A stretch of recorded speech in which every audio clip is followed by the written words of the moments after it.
Look, I've spent way too much money lately trying to find headphones that actually block out my neighbor's lawnmower without making my ears sweat. I bought 5 of the most popular pairs on the market right now and lived with them for a week each.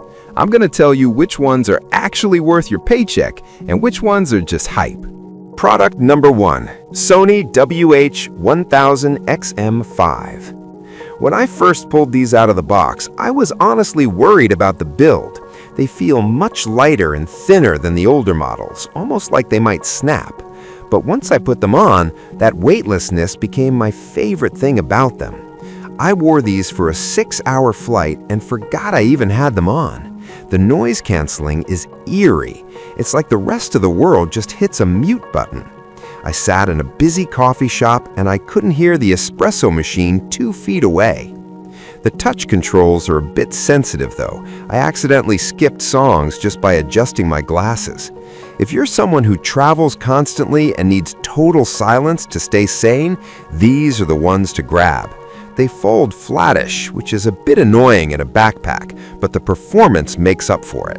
Product number 2, Bose Quiet Comfort Ultra. The moment I picked these up, I noticed the hinges felt much sturdier than the Sony's. They have that classic click when you fold them down. What really blew me away during my testing was the immersive audio mode. It sounds like the music is coming from speakers in front of you rather than inside your head.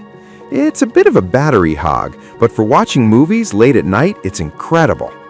I noticed the ear pads are extra plush, which is great, but they do trap a bit of heat if you're walking around outside in the sun. The physical buttons are a huge win for me. No accidental pauses when I'm just trying to fix my hair.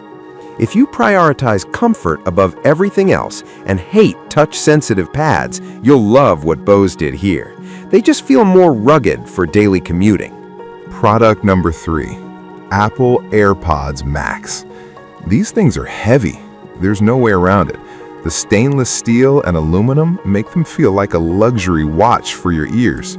When I held them, I immediately noticed the cold metal, which feels premium but adds a lot of weight to your head. After about 2 hours, I definitely felt some pressure on the top of my skull. That said, the transparency mode is magic. I felt like I wasn't wearing headphones at all. I could hear my own voice perfectly while talking to people. The integration with my iPhone was seamless, switching from my Mac to my phone without me clicking a single button. It's a bummer they still use a lightning port, and that bra case is basically useless for protection. If you're already deep in the Apple ecosystem, these are a no-brainer, despite the hefty price tag. Product number 4, Sennheiser Momentum 4. The design on these is a bit plain. They kind of look like generic office headphones, but the battery life is absolutely insane. I used these for an entire work week on a single charge and still had 40% left on Friday afternoon. I didn't believe the 60-hour claim until I actually tried to kill the battery myself. The sound quality is where these really win for me. The bass feels tight and punchy, not muddy like some of the cheaper pairs I've tried. I noticed the headband has a bit of a fabric finish that looks cool, but seems like it might get dirty over time if you aren't careful. If you're the type of person who always forgets to plug your gear in at night, these will save your life. They're built for the long haul and sound better than most. Product number 5, Soundcore Space Q45. I wanted to see if a budget pair could actually compete with the big guys, and these surprised me. When I held them, they definitely felt more plasticky and creaky than the Bose or Sony, but for a fraction of the price, I can't complain too much. The noise canceling isn't quite at that dead silence level, but it handled the hum of my AC unit perfectly. I did notice the mic quality isn't great for phone calls if it's windy outside, as my friend said I sounded like I was underwater. However, for sitting at a desk and getting work done, they're fantastic.